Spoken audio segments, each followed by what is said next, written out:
Bismillahirrahmanirrahim. In this video, I will teach you how to use hanging indent option in Word.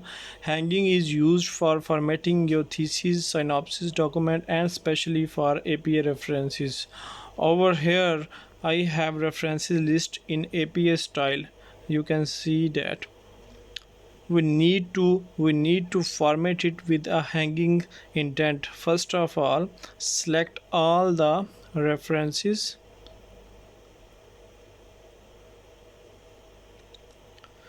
You can see the expanded arrow icon over here.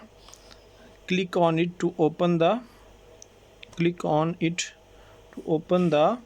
paragraph setting window. Under the indentation option, select the special drop down menu and click on hanging and select OK.